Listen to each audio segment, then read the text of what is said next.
as promised, since I posted my last video, the next one that I do would be a review for the Canon SL2.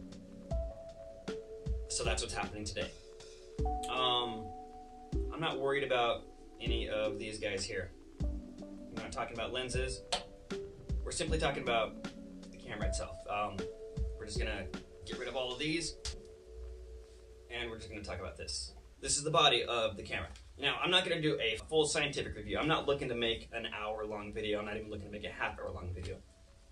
This is gonna be the second one I've actually done. I've only done 2 of these now, well, counting this one. I did a 5-minute review on the Vivitar lens kit for my cell phone before I got the camera.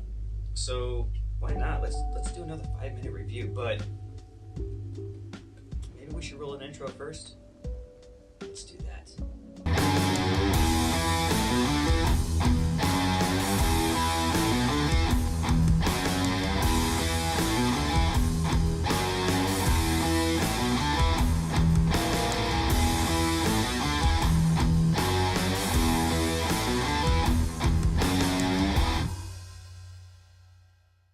Since it is a 5-minute review, we're going to see how close to that 5 minutes we can get. I don't want to go over because I don't want to make a long video. I have way too much stuff to do just around the house today. I have to adult today and I don't want to do that. But anyways, because of that, because I want to stick with just that 5 minutes to see how close I can get to that time frame, we're not going to do a full in-depth review. We're basically going to make a review for the novice. Just some key specs about the camera that you might find appealing. Now, let's start with the basics. The image quality is outstanding. It's a 24.2 megapixel camera, so the pictures are fantastic. You can blow them up huge, and they still look great. You can make a poster out of a picture that you take with this, which is pretty sweet. The lens mount on this guy, it's an EF or EFS mount. So there are hundreds of lenses, basically, that will work on this camera. And you don't have to use a Canon lens. Okay, I know I said I wasn't doing a lens review, but just give me 1 second. Okay, I guess I shouldn't have tossed these to the side because apparently these are serving a good purpose. Now this guy right here, this is a Canon lens. This is the kit lens that came with the camera. It has the proper mount. These, however, are not Canon lenses. Canon brand. This is Tamron, this is the Quantere, this is the Yongnuo. But they all have the right mounts. So you can shop around for different lenses. As long as they have the proper mount, you can use them. You can also use other lenses with adapters, but personally I like to avoid adapters. You lose a little bit of that sharpness. So I just want to make sure that mine are as sharp as possible.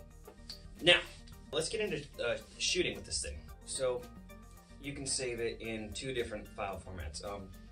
If you use stuff like Photoshop, Lightroom, or anything else that can process a RAW file, you can save it in RAW.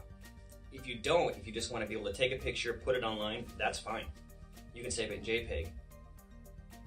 If you like to post them online, but you like to have the option to edit the RAW file, you can also save it in JPEG and RAW. Like each picture will save in both formats, which is cool. I go back and forth. Sometimes I will save it in both JPEG and RAW. Other than that, if I'm on an actual shoot with a client, I save everything in RAW. I don't want to use up the extra space on my memory card with those JPEGs that I'm not going to use. For taking pictures, let's jump right into that since that's kind of where we were going with this and my time's running out. But it'll shoot 5 frames a second continuous. I have it set in JPEG right now, so let's see what that's like.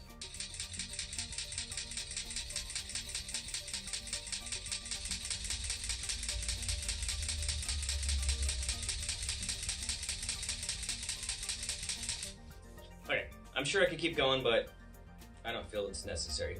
That was pretty consistent. Now, I switched it to RAW. Let's see what it sounds like when I hold down the shutter. We'll see how long it goes before it buffers. You hear it slow down? But realistically, this is pretty damn good. I'm happy with it. Now your ISO range goes all the way down to 100 on the low end and 25,600 on the high end. Now let's talk about video for a second. This is what I use for my videos. Since I got the camera, this is what I've been using. I don't use my phone a whole lot, but sometimes I do. But for the most part, I just simply use my camera. The reason for that is because it takes way better videos because of it's a bigger sensor. Now, you cannot shoot 4K with this thing. It just doesn't have that. It will go to 1080p though, which honestly, being able to shoot in 4K is awesome. Not overly necessary right now. Even at 720, you're still doing fine. So the fact that it doesn't go to 4K, but it will do 1080 is fantastic. And you can go up to 60 frames a second. So you can't do that 120 or 240 slow motion, but it can shoot 60 frames a second. And you can get some slow motion out of that if you know what you're doing too. That's gonna be a whole other video. But if you're interested in learning how to do that, let me know. The connectivity on this thing is sweet.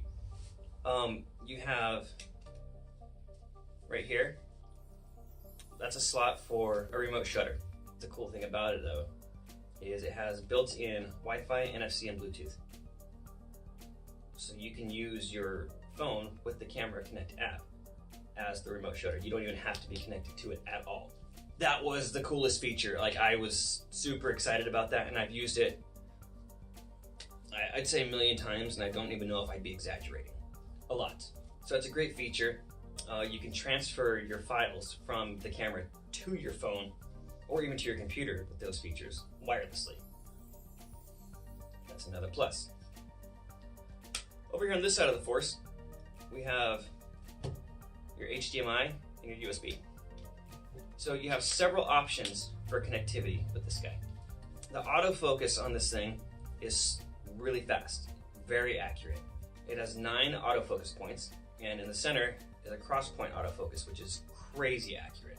You will want to plan your photo shoots or video shoots accordingly when using this thing though. Make sure to check ahead, see what the weather's gonna be like, because the body of this is not weather sealed.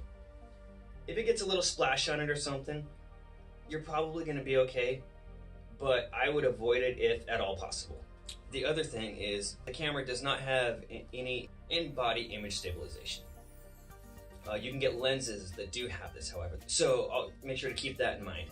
There are a couple different shooting modes on here, like I'm not talking about this dial, I'm talking about simply the shutter itself. You can just tap single, click, raise your finger to push it again and take another picture. You have a burst where you just hold it in like I was doing before, or you have your self-timer that you can set for 2 seconds, a self-timer for 10 seconds, or you have a continuous self-timer mode. So let's say you're getting a group of people together and you want to take a picture. Somebody might blink, somebody might look away and then look back at the camera, and it's too late because then you get that picture with somebody not paying attention, eyes closed, whatever. Well, the continuous self-timer mode, you can set how many pictures it takes. It'll give you a 10-second timer, it'll count it down, you can hear it when it's ready to take the picture, and then it'll fire off like it's in burst mode, however many pictures you set. It is pretty nice to have that. I forgot to mention that. Over here on this side where the remote shutter is, there's also a spot for an external microphone. So if you get like a shotgun mic or something, you can put it up here. Now the screen on this guy is very nice. This is another one of the reasons why I really wanted this camera. It swivels out. It's a full articulating screen. So you can take up here, go down here, and you can just see what's going on everywhere. Or turn it around for selfie mode. So if you're taking a picture of yourself, if you're shooting a vlog, you can still see what's happening. Fold it down this way, and so you can see what's going on there without it having to stick out. Or when you turn it off, and now your screen's protected. I can go like this, it's not going to scratch the screen. It does have a built-in flash as well. I know, I'm all over the place. Like I said, this is not a full review, this is not a scientific review. This is essentially first impressions, my thoughts with my experiences, a review based on what I have done with the camera. And that's about it. There are several more options and more features that we could go over with this camera. But this is where I'm going to leave it today. If you have anything specific you would like to know, definitely get a hold of me. Send me a comment. You can shoot me an email, mccdvo@gmail.com. You can message me on Twitter or Instagram at MCCDVO on both of those. And that's about it. Make sure to actually like it. Subscribe to my channel. It seriously does make a difference. And it helps me out a lot. Also, for those of you that catch the stuff on Facebook, if you'd like to keep seeing these videos, make sure that you subscribe to my channel. Because this is probably the last video that I'm going to share on my Facebook page. It doesn't get a lot of attention on there. It's my personal page, and so it's not people that follow MCCDVO, it's people that follow me, because we're actually friends, people that know me. But if you do want to keep seeing videos from me, you have requests for videos, you want to do collaborations and so on, you're gonna have to follow me. MCCDVO, subscribe to my channel. And that's about it. So I have a lot of videos planned for the future. I'm not gonna give anything away, but start sharing this stuff. Encourage people to subscribe, because we do get the subscribers up. Who knows?